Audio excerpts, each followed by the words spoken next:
everyone, and welcome to our webinar, EcoVadis and Relocation, How Can We Bring Impact? Thank you very much for taking the time to join us today. And it's great to see members from the global mobility community having an interest in this topic. And this topic's become increasingly important for all of us.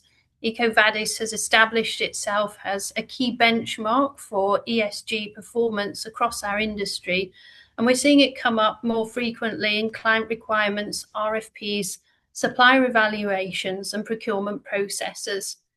Many organisations are now being asked to provide their score, demonstrate their policies, and show their sustainability efforts. At the same time, there's still an important question that sits behind all of this. Are we truly driving meaningful change through these assessments, or are we simply becoming better at navigating the system?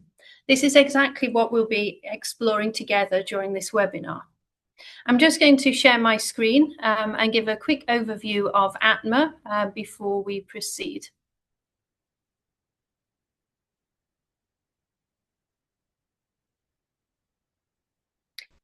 So I hope everyone can see my screen.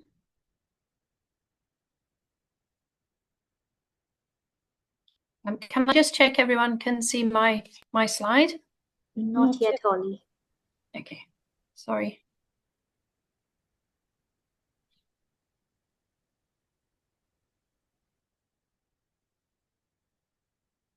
Okay, that should be working now. Yep. Okay, great. So today's session is going to be looking at the growing role in sustainability across global mobility, specifically through the lens of EcoVadis. First of all, for anyone who's unfamiliar, I'd just like to share more about ATMA. Asia Talent Mobility Alliance, or ATMA, is a not-for-profit organisation focused on advancing the talent mobility across Asia. ATMA provides thought leadership, advocacy, and practical support to mobility professionals while recognising the diversity and uniqueness of Asian markets. Here are ATMA board members. ATMA is guided by a diverse and experienced board representing key markets across Asia and beyond. This leadership brings deep expertise from across the global mobility ecosystem, ensuring strong governance and a truly regional perspective, as well as a global one. Our central pillars are anchored across advocacy, education, development, and ESG. Through these pillars, we support policy dialogue, professional development, knowledge sharing, and stronger collaboration across the mobility community. Today's panel discussion brings together leaders from relocation, sustainability, and operations. The panel will share practical insights on how EcoVadis is being applied in mobility programs and what works in reality and where challenges may still exist. I'd like to invite all of the panel members to introduce themselves in this order, please. So could we start with you, Claire? Please share a bit about yourselves and your role and connection with EcoVadis. Yes, thank you very much, Holly, and so good evening, everyone. So my name is Claire, and so probably I have a profile that is a bit different from what you would expect from such a panel, because my experience and my career spans across human resources. So I have 25 years of experience as a global HR business partner across different industries and different geographies. And so I'm a consultant in all things leadership, and especially focusing on sustainable leadership. And as such, so I'm helping some organizations to develop their strategy and their sustainability aspect on the people side. And so I'm helping some of them on the EcoVadis certification. So that's what I'm here tonight. Thank you. We'll hand over to Lucie now, please. Thanks, Kolly. Good evening, everybody. So I'm the co-founder and managing director of RelocateU. We are a purpose-led global corporate housing provider. And I first encountered EcoVadis when one of our clients required it before onboarding us. And my first reaction when seeing the questionnaire was being overwhelmed. I think everybody has this first wave of emotion when looking at it. And I decided to actually bring in an external consultant. And I realized very quickly that they were really about compliance, evidence, and they were aiming for bronze or perhaps silver medal, but not this deep transformation that I was hoping for or expecting. So I decided to take full ownership of the process, because I realized that if I wanted deep transformation, it had to come from within the business. And as an outcome, we then got a gold medal, but also we succeeded to make real impact in our business. Thank you, Lucie. I'm handing over to Jiangmin now. Hi everyone, my name is Jiangmin and I am a senior analyst from EcoVadis. So I have been with EcoVadis for more than 4 years, and my main responsibility involves the assessment of companies who are participating in the EcoVadis assessment. So I do analyze the ESG documentation submitted by the companies during the assessment, and then ultimately generating the scorecards and results for companies.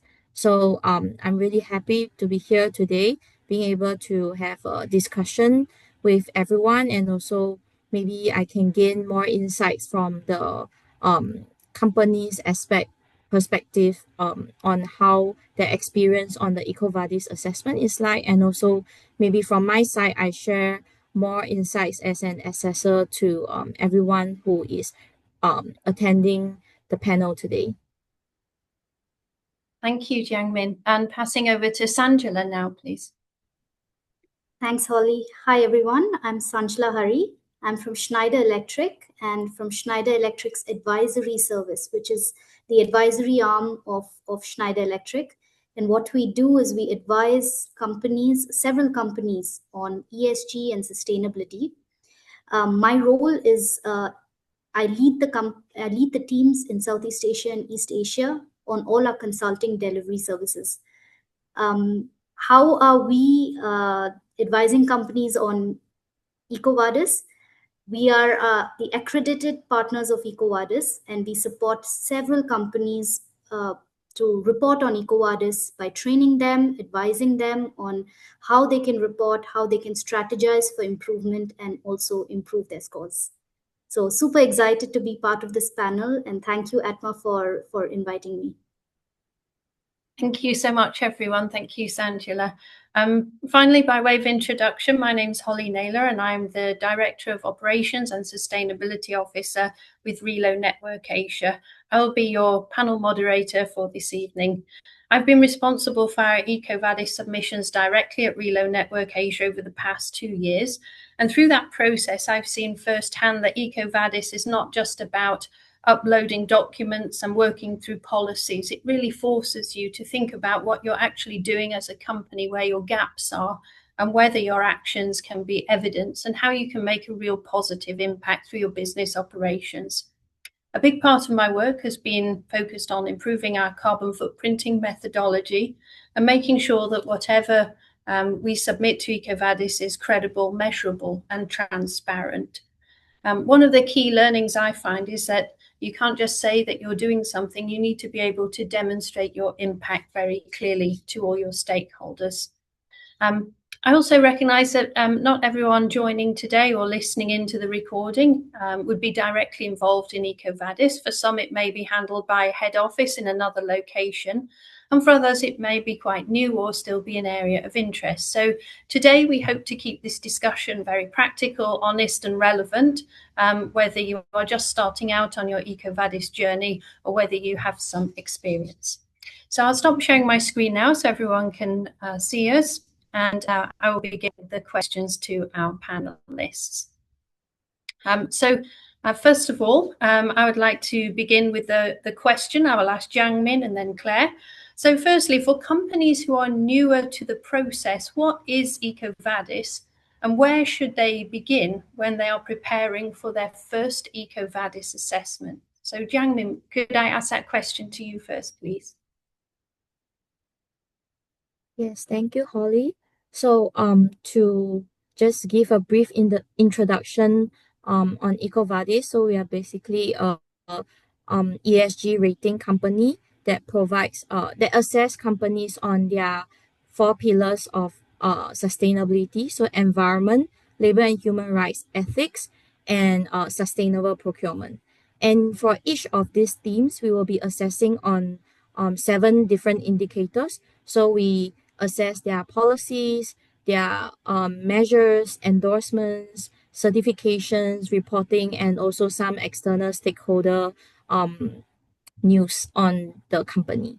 So for companies who are just starting to do the assessment, or for companies who already started doing, I think that to prepare for the assessment, before they even answer the questionnaire, they can actually look up for the online resources on the platform after registering.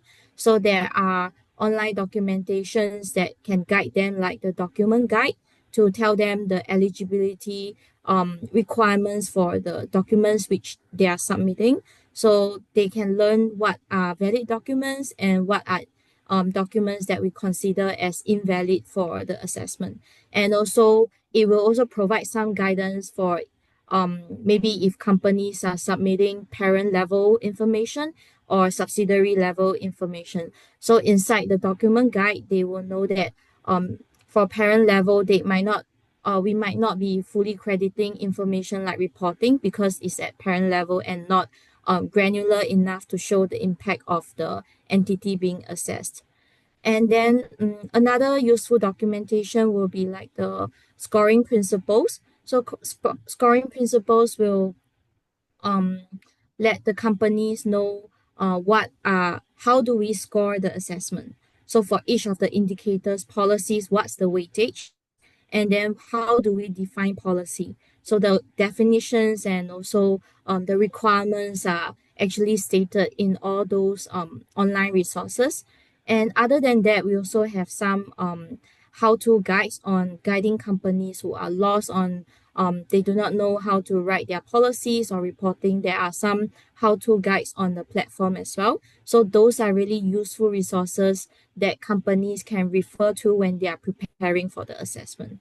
And last point would be, when answering the EcoVadis questionnaire, make sure to read the questions and the help content under each questions carefully, because this is something that really important. A lot of companies do not understand what we are asking for, but actually for each question, we have a paragraph to tell them what is required of that question or option declared, and also what are some example expected documentations that they can attach to that question.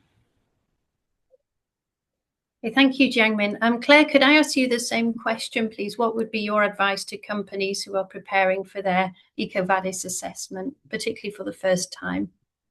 Yeah, and actually, I just want to, continue on what Lucie said in her introduction. When you look at the questionnaire for the first time, it can really feel overwhelming, especially for, smaller organizations. So my advice would be probably first, you need to understand why you want to have an EcoVadis certification. Is it because maybe some of your clients are asking for it? Is it because you want to, have a framework where you can really showcase what you are doing from a sustainability perspective? You also need to understand actually what would be your key points. It's hard for organization actually to be good in the 4 pillars. Would it be social? Would it be ethics? Would it be supply chain? Or would it be environment? So you need to understand a bit what are your, higher elements where you have higher chances to be more advanced, and maybe areas where you start pretty low. So it gives you some sort of, rough plan of where you want to do it, where you want to go in terms of your strategy and in terms of how far you want to build this. And then based on the EcoVadis framework, where do you stand? EcoVadis has done a lot of progress. I've done the certification so it's my 4th year actually, and I've seen a lot of changes in terms of the tutorials, in terms of the help. Because what you need to know is that when you start your first questionnaire, you don't know the questions in advance. So you discover the question when you click, okay, I want to submit my certification. And you have, I think, roughly probably 6 weeks. So you can ask for an extension, but you have 6 to 8 weeks to gather all the documentation, answer all the questions, which are pretty precise, and submit your certification. So for sure, you need to prepare before. Otherwise, you'll just struggle trying to pull information. And that's why you can be a bit more tactical if you do this, just trying to answer the question and get the documentation. So that's why it's super important to have the strategy. And what I would say is that, start small. Actually, every organization, I'm pretty sure, already has things that they do in terms of sustainability. You just need some time to gather what you have, to make sense of some of the elements.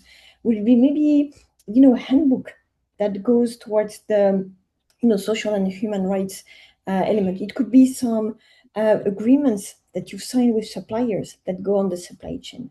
So don't try too big, too quick, I would say. Understand how it works, understand how it can help you and how it serves your strategy. And then you can build on this year on year. Thank you, Claire and Jiangmin, for those insights. So building on those answers then, do EcoVadis scores actually change supplier or company behavior? Or do you think that they mainly change how companies present their ESG efforts? I'd like to ask that question to Jiangmin first of all, please. Okay, thank you. I would say that the score pushes the rated companies to improve on their ESG efforts and management, because as an assessor, I've seen so many companies, I assess so many companies, so I do on like reassessments as well. So I see that from first assessment to second assessment and third assessment, I see changes. And when the results for a companies get published, they receive a scorecard that would provide insights on their strengths and improvement areas. So companies actually do look at those improvement areas and see whether it aligns with their own ESG strategy or goals, and then they would work on the improvement areas to see where the company's management is lacking. Thank you. Sanjala, could I ask that question to you as well, please? For sure. This is an observation from a consultant side. So when I work with companies, the general observation is that companies approach consultants or start the process of EcoVadis reporting because they face a certain pressure. It could be from their customers, it could be suppliers requiring data. It starts there for many companies. There are a few companies who do this on their own, because they want to take up EcoVadis reporting on their own. Like Claire said, it's important to identify what is the purpose for you to start reporting. So many companies actually start this journey small, and it could be mainly just to present their ESG efforts to the party that's requesting this data. It could be their customers or their suppliers. But through this process, they do realize that it is a competitive advantage. Because the reason why suppliers or their customers are asking for such data is because they want to work with companies that are also sustainable. So when the competitive advantage comes to play, when preferred vendors come to play based on their ESG rating, this is where things get a little bit more intense. Then when companies start understanding, we need to start working on some actionable items to also be competitive out there. I can also give an example from Schneider Electric side. As a company, we are a platinum certified company for several years now for EcoVadis. But when we started off the journey, I'm sure it wasn't the case. We didn't have everything. We started off having few data and just to present our ESG efforts. But over time, we realized where the gaps were, what we need to prioritize, and we developed through that. So I think it's different angles. It starts small just to present the data, but it definitely brings change over time as you look at the data and you look at the gaps on where you need to improve. Okay, thank you. I'd like to ask that question to Claire, please, as well. Yep. So it really depends on what you want to do. If you want to do greenwashing with it, you can do greenwashing with it. If you really want to be serious about your sustainability journey, you can do amazing things. I just want to add on what Sanjala said, because it's super important. First of all, you have to see it as a kind of business advantage. I work with an organization. They answer to tenders for governments and for big organizations. The sustainability part is 10% of their score.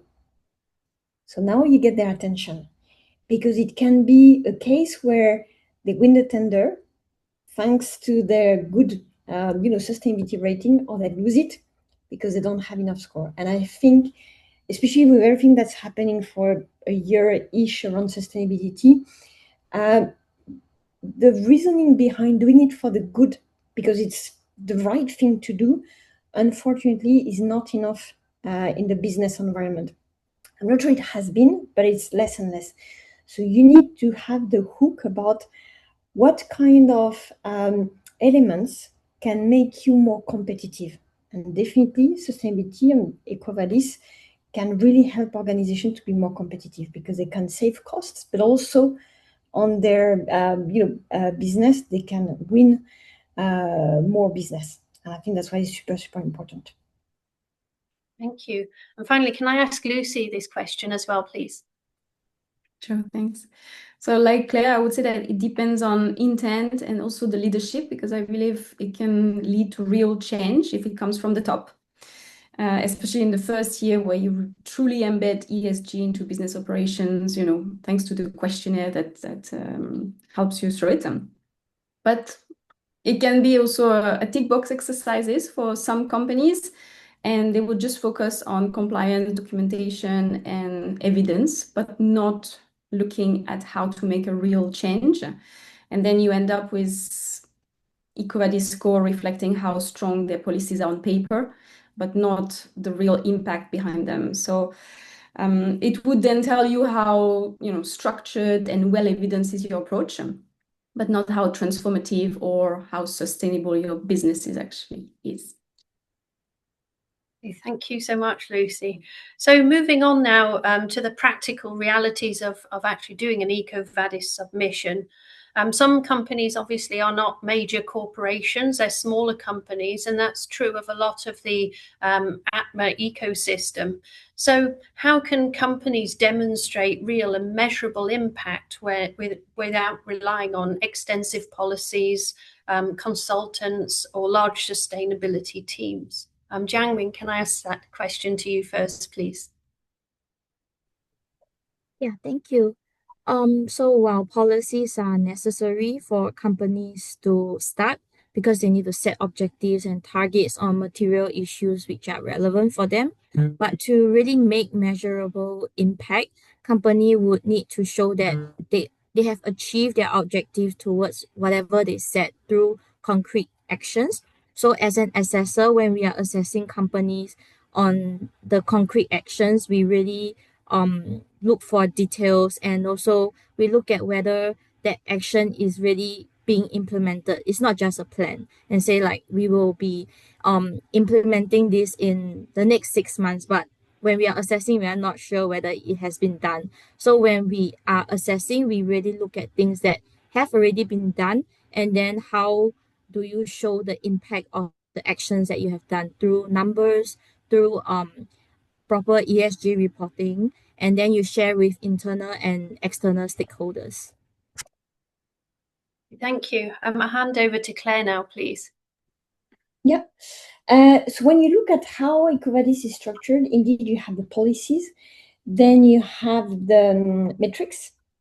So what action do you take? And then you have how you measure it. So actually it's very, very structured, and it's a kind of journal on it. So what I would say is, first of all, to focus on maybe not trying to do too many things at the beginning.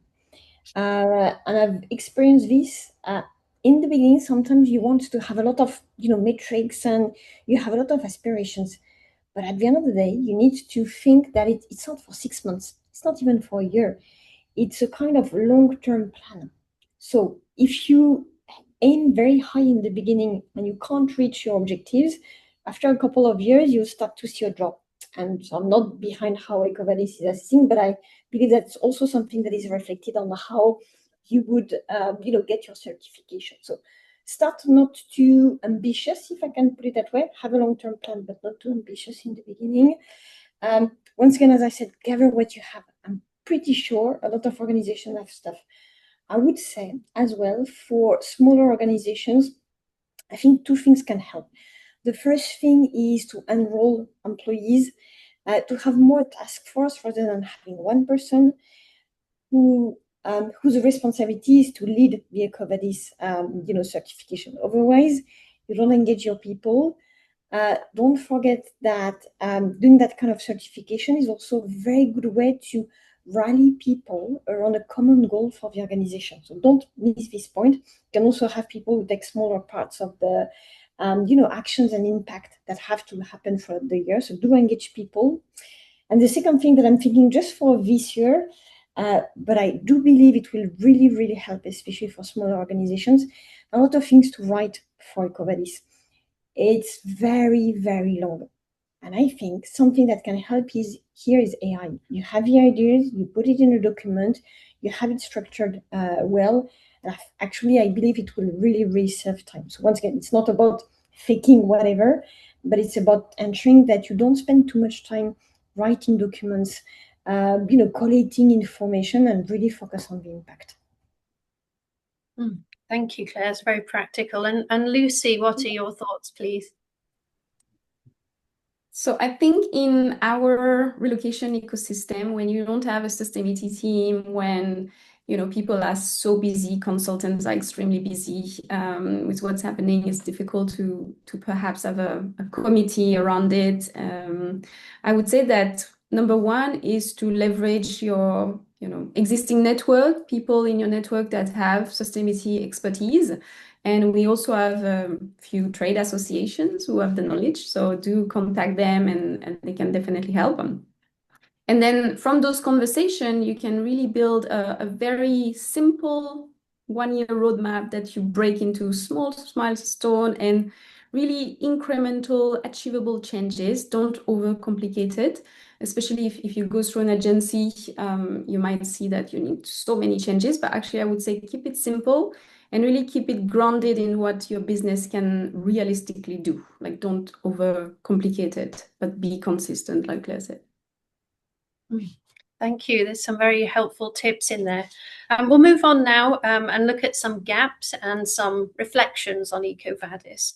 So my next question is, what aspects of global mobility ESG do you think EcoVadis measures well, and where might it not fully capture the real impact? Can I ask you first, Jiangmin, please? Yes, thank you.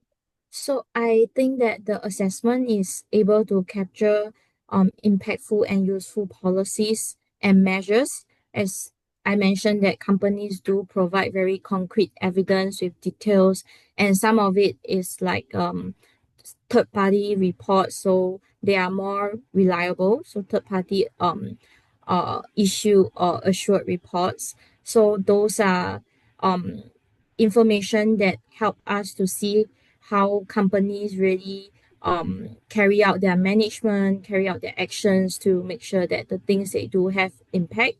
So however, I think one challenge is always the reliability and the comprehensiveness of the reporting information and data. So compiling data and aligning them with the widely recognized ESG reporting standards would require quite some resources, knowledge, and even skills. Yeah. Hey, thank you. And can I ask Lucie as well, please? Sure. So I would say that what it measures well is definitely like internal HR data, policy structure, documentation, quality, internal governance, and parts of supply chain assessment. I would say that it's less strong on real external impact, like environment, communities, wider ecosystem. So to give you an example, RelocateU, we are purpose-led, which means that we have sustainability and social impact initiatives, and it's a core of our business. And yet it is not reflected in our gold medal because it was deemed out of scope. So it was quite a shock for me because I felt this is definitely the impact, we are making, but it couldn't be included. And also I realized that one of the risks as well is, yes, you do have strong policies on paper, but it doesn't actually reflect the actual behavior and adoption. So to give you another example, for instance, in our company, we have a slow travel policy, which I was really proud of when we first launched. And it basically allows our employees for their annual leave, their own leisure, if they decide to go by train or by bus, public transport, rather than taking the plane, then we give them 1 to 2 extra annual leave. Yet nobody has used it. So it looks like an amazing policy, and I thought it was so innovative and visionary, but the adoption behind it is not what you expect it to be. So obviously, according to EcoVadis, it's a very strong policy, but it doesn't reflect the impact. So I would say as well that another risk is that EcoVadis can reflect a snapshot rather than sustain year-long behavior, depending on the evidence you provide. So it's useful, it's very useful, yet it doesn't show you the full picture. And it also needs continuous check of your own supply chain beyond the middle. I think it's very important. And it's also important to keep in mind that the medal will not move the needle on climate change. It doesn't show you the real impact, the real positive impact. Thank you, Lucie, for sharing those insights. So building on that question now, how can companies share their ESG limitations honestly in EcoVadis submissions or reporting, and how might this affect their score? Sanjala, can I ask that question to you first, please? For sure. The thing I really love about EcoVadis is that the assessment is done, and the assessment is done not on commitment, but it's done on actions, it's done on the policies, it's done on the results, right? So only if you have the actions, if you have policies and results in place, will you get a better score. So commitments do not really matter here. And this is why I think it's important for companies to recognize that action is needed. It's not just a reporting exercise that we need to do from a commitment standpoint, but there has to be certain practical actions to be taken. And this is where I think when companies ask, or when customers ask certain suppliers to report on EcoVadis, it's not just to get a badge or a medal. It's to actually see how serious a company is on actions that they are taking, right? So if a company goes in to report on EcoVadis honestly, saying that, look, we do not have ABCD, but we are working on these. These are our priority for this year, and we are working on this. That's great. I think this is the action, and this is my observation from many companies that we work with. It's this action plan that the customers want to see. They want to see progress, not just a badge and medal. And this is something that companies need to keep in mind when they're reporting on EcoVadis. So honesty is important, and being honest even about the progress, even if you don't have certain materials, you don't have certain actions at the current time, but you have a progress charted out, and you communicate that actively to your stakeholders, saying that these are our action plans and we're progressing. So next year you will see a better result because you're working on them. That's what companies want to know. Okay, thank you so much for those insights. Jiangmin, can I ask that question to you, please, as well? Yes. So I think it's just some extension from what Sanjala has mentioned. So the EcoVadis assessment is more of like a merit-based assessment. We do not penalize companies for sharing limitations or lacking certain supporting documentations for questions or various options that they do not have at the current stage. So we award points to what they have instead of deducting points from what they do not have. So it's more something like a zero, and then you add on as we see the things that are there, and it's not like it starts from 100 and then we start deducting based on what they do not have. So this is a misconception. This might be a misconception to some companies because they thought that they have to answer every single question and provide the evidence for those questions. But the reality is they simply have to answer those which are relevant for them at that point of time. And usually first assessment is more of a reality check for the company's current management system and performance. And then from there on, the subsequent assessments they can leverage on the improvement areas highlighted in the scorecard and consider to work on those high priority items in the scorecard. And but of course they shouldn't be making the changes just because we say that you lack this.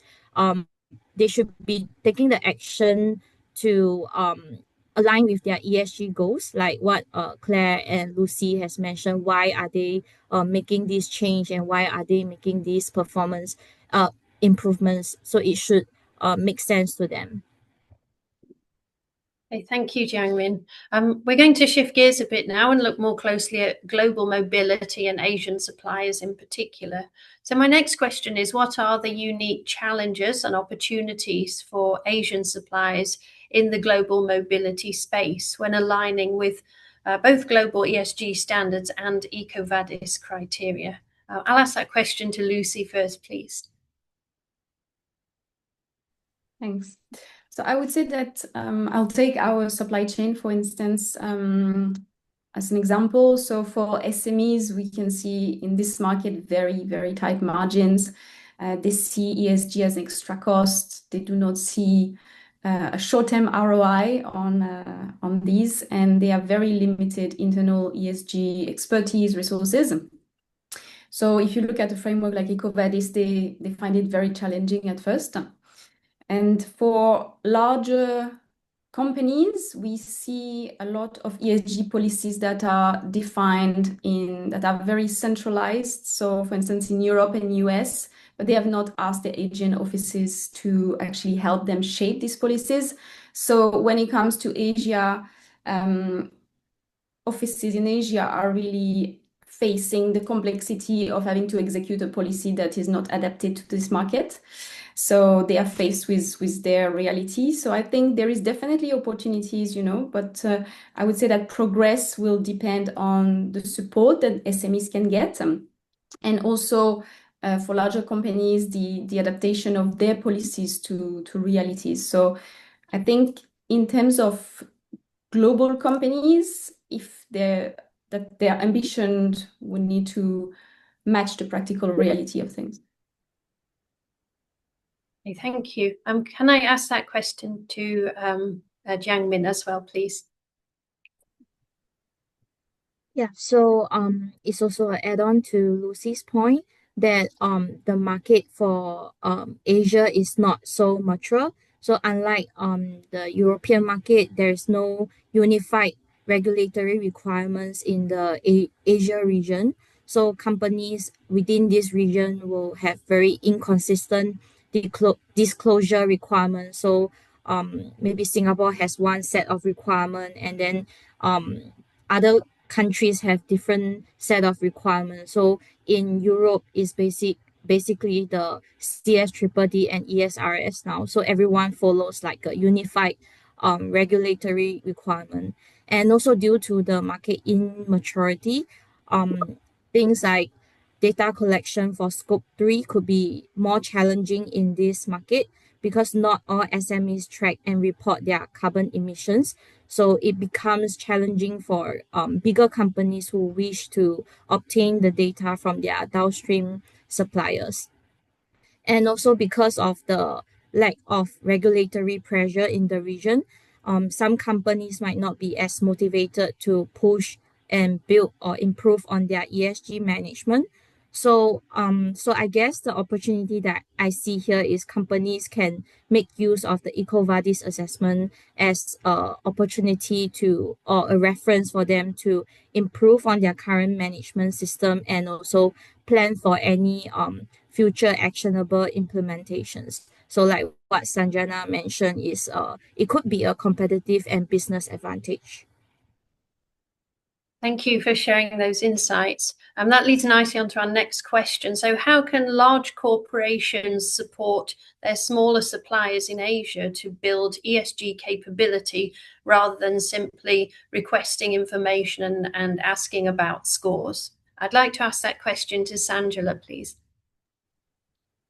Very interesting question. And I'd like to answer that giving Schneider Electric's case study itself. So we have a project called Zero Carbon Project, where we are engaging top 1,000 suppliers of Schneider Electric to decarbonize their operations. And one way they are reporting year on year on their progress is on EcoVadis, right? So it wasn't a straightforward engagement with the suppliers just to get them to report on EcoVadis and complete the assessment and measure it through that. We realized as a large company that suppliers, even our top 1,000 suppliers who are also, some of them are really big firms, some of them are SMEs, we've got varying levels of, the size of the suppliers. Every one of them required a different type of support for different type of actions on ESG. And this is where we went in with vigorous training.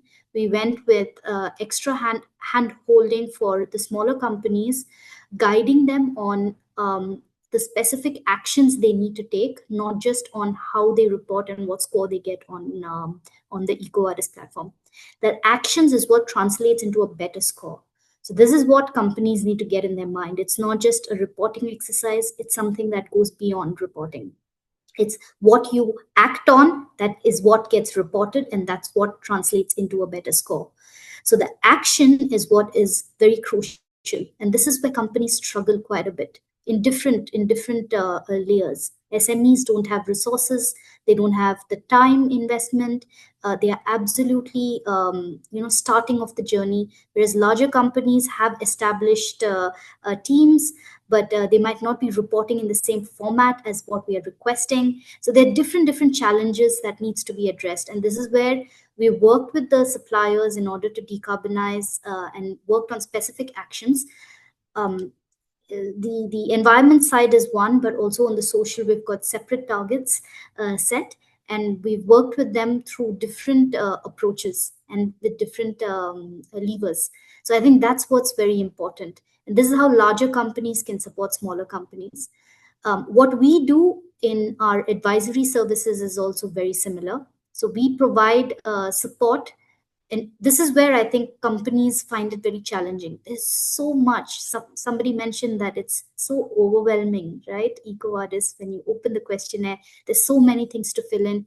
You don't know, you don't have this information. And if you have to act on everything, you get too overwhelmed. You don't have the resources, you don't have the financial resources or the human resources to build an action plan on everything. So this is where advisors like us help companies to prioritize and build an action plan on how they can prioritize certain actions year on year that will help them improve on their reporting, that will help them improve on their ESG overall. So I think this is very important for companies to recognize that they need support, and larger companies, while working with smaller SMEs, this is the kind of support that they can lend. Thank you. Thank you so much, Sanjala. There's a lot of insights there. It's very helpful. Thank you. I'll pass over to Jiangmin now, please. So I think like what Sanjala has mentioned, larger corporations can support small suppliers through capacity building, such as providing workshops, webinars to share their best practices on their own ESG management system and how they actually go through the EcoVadis assessment. So giving them tips and tricks.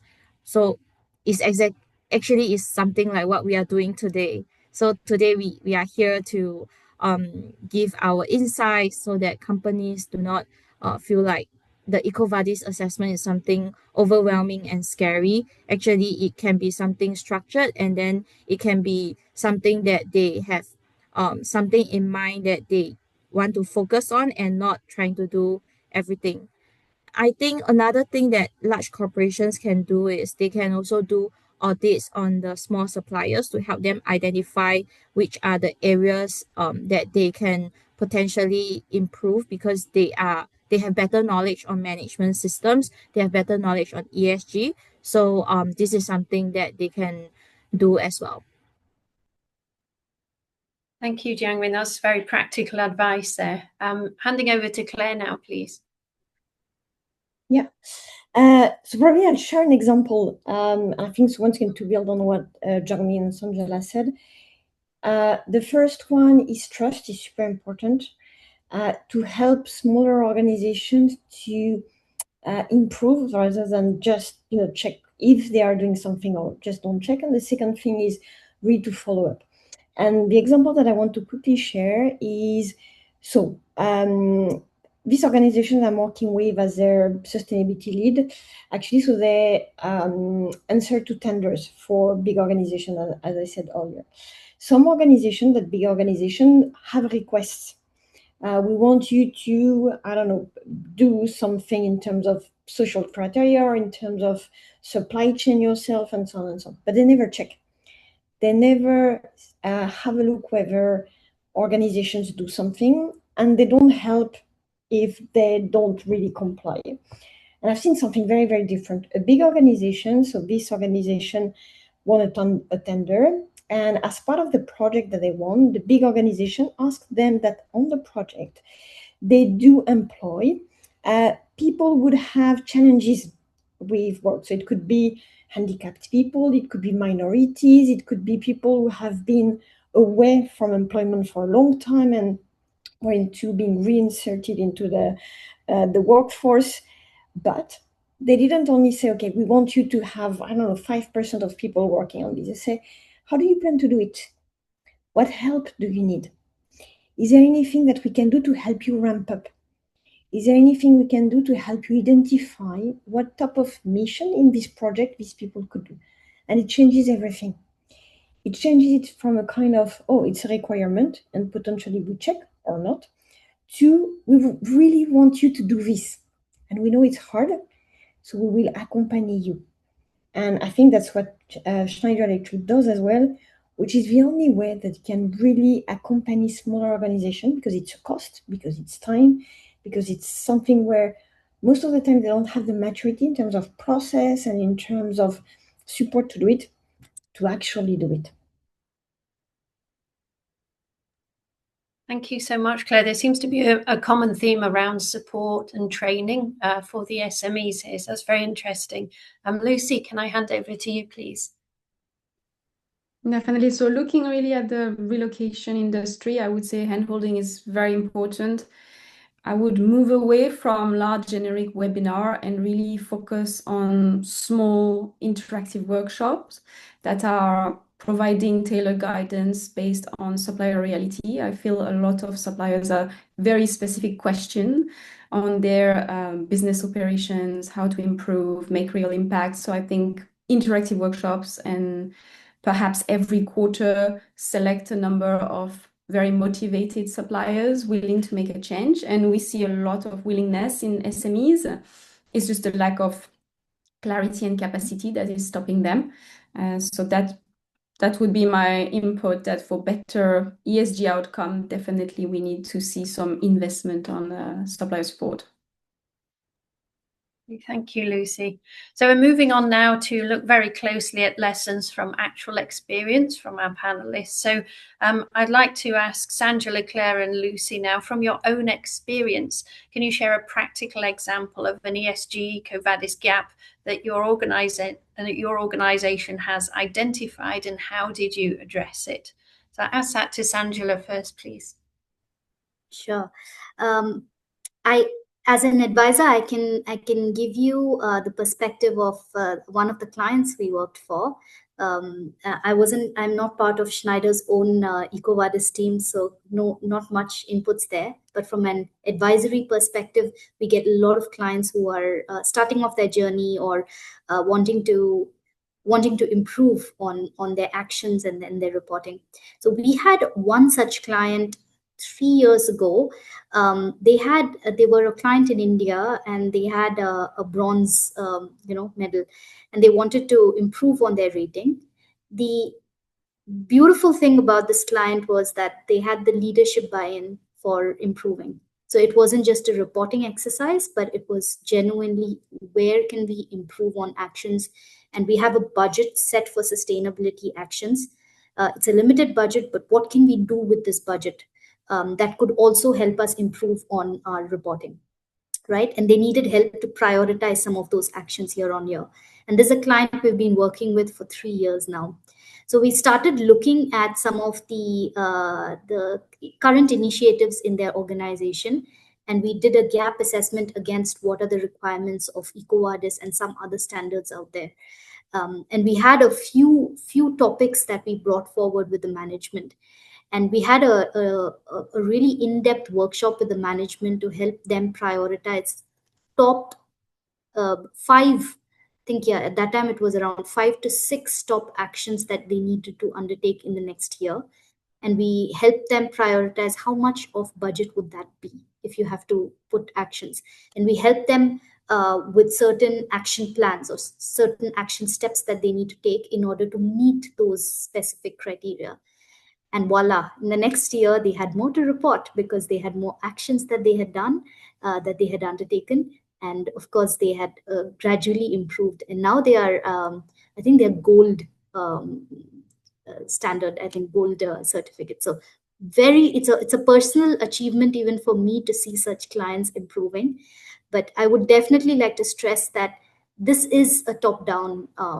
It is a top-down driven approach. If your leadership there's a buy-in to genuinely improve on sustainability, and you have even a little bit of budget set across to take certain actions on sustainability, you will see a year-on-year improvement with such actions. Yeah. Thank you. Thank you, Sanjala. It's great to hear about these success stories. I'll ask the same question to Claire, please. Yeah. So my example is on pay equity. So that's one of the criteria in terms of the social aspects.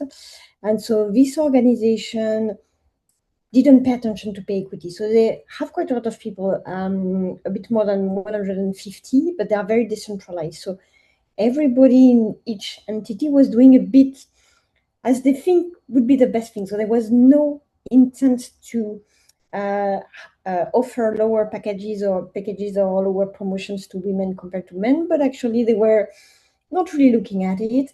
Most of the time, women are less assertive in asking for a raise or asking for a bigger package when they get an offer. So over time, discrepancies started to start. And actually, this organization was not very well structured from a HR perspective. And so I came in for us to identify what would be the criteria to ensure that we have pay equity. First of all, we need to have a framework around the roles. What are we talking about? How do we measure, capabilities, experience, cartography of all the roles? So we started with that. We started with identifying all the roles that we have. Then we mapped people on these roles.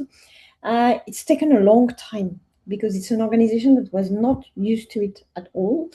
But now we reach a point where we are able to make that pay equity identification.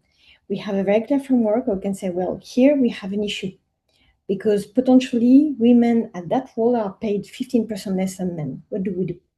On this role, we have no issue. It's on par.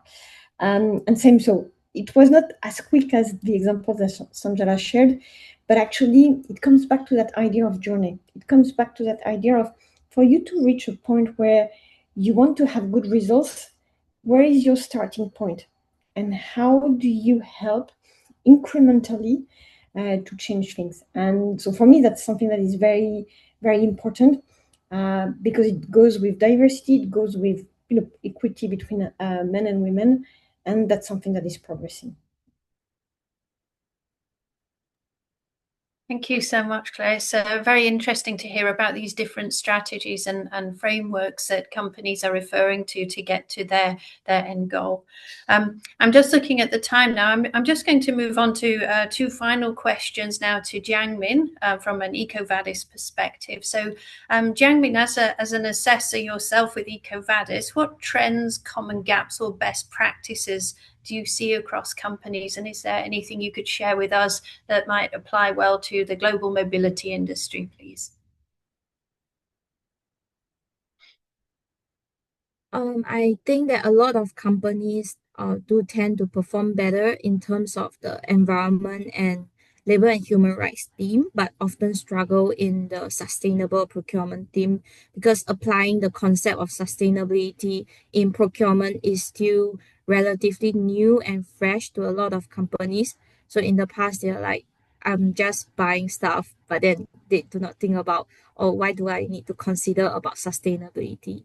So there are still a portion of companies which has not considered or set up a management system in place for sustainable procurement. So I think that's a common trend that I see when I was assessing a lot of companies. But of course, there are a lot of companies that has very holistic and advanced system in all teams as well. So we also observe that throughout the years, more and more companies are starting to have ESG reports. So some companies they started off with a simple one that is not really formal, but they did not align with a widely recognized standard, but they just want to show their efforts and show their data. So that's a start. And then during their subsequent reassessment, we can see that they really do take in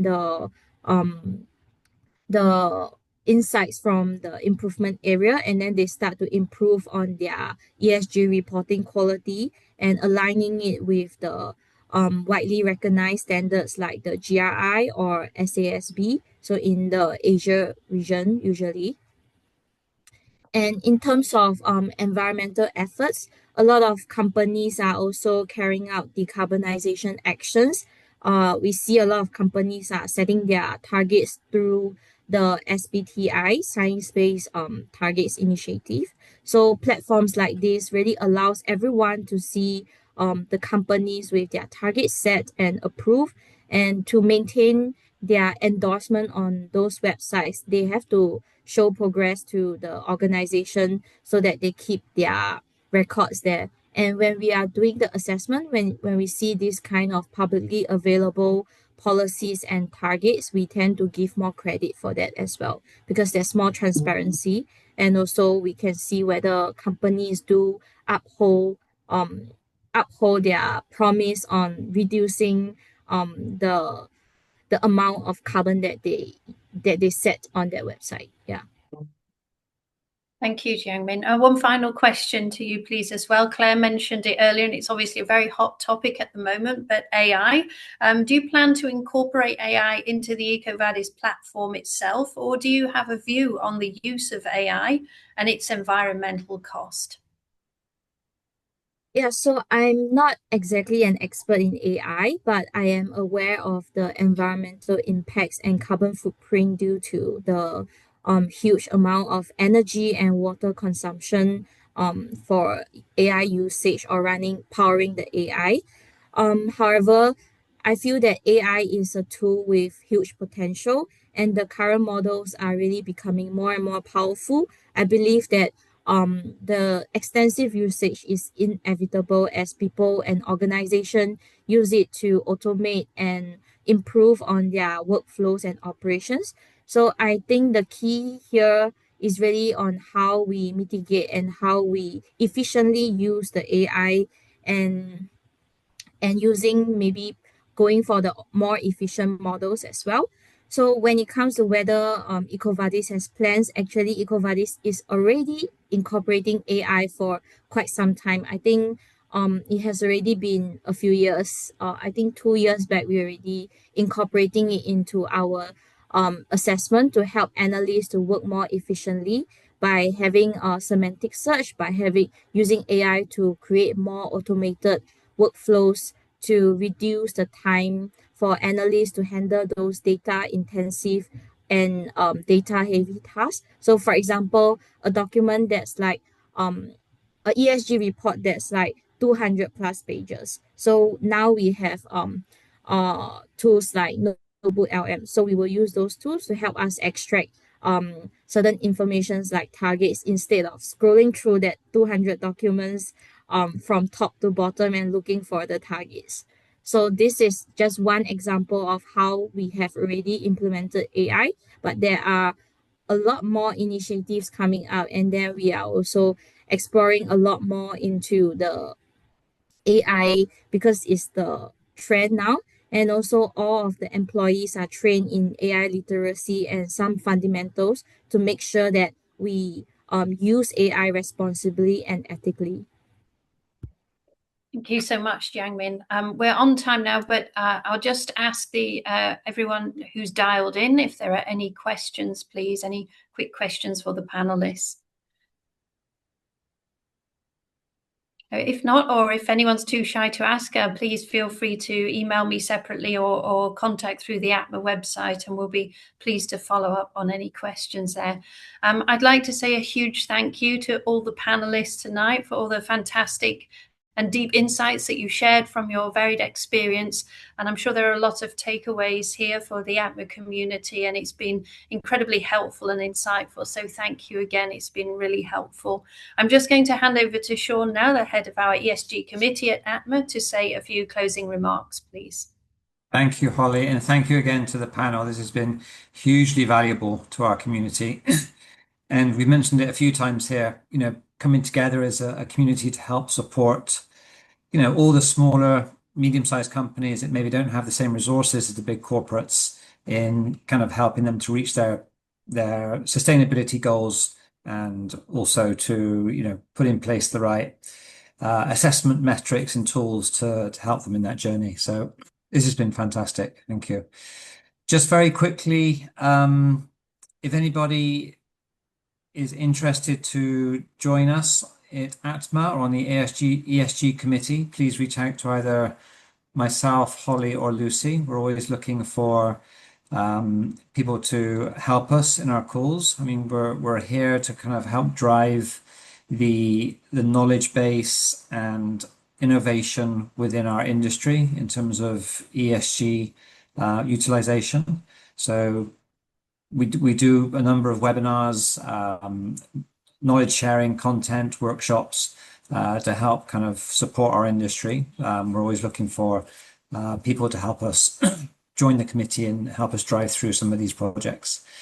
So with that, you can see here how to become a member and join in with our calls. We're a not-for-profit, of course, as Holly mentioned. We're all driven by volunteers. And please go to our website to look out for future events. The two events I want to mention coming up are 11th of May. We have a networking event, which is the night before the WERC, which is always a very popular event and a great opportunity to get together with your industry peers and colleagues. And then we're also planning our annual conference, which the save the date is 19th of November. So again, we had a very successful conference last year, and we're planning to do another conference in November with a strong ESG component. So with that, I will close the session, and once again, thank you to all of our panelists. And yep, I look forward to future events and keeping the conversation going. Thank you, everybody. Thanks. Thank you. Thank you. Bye. Thank you, everyone.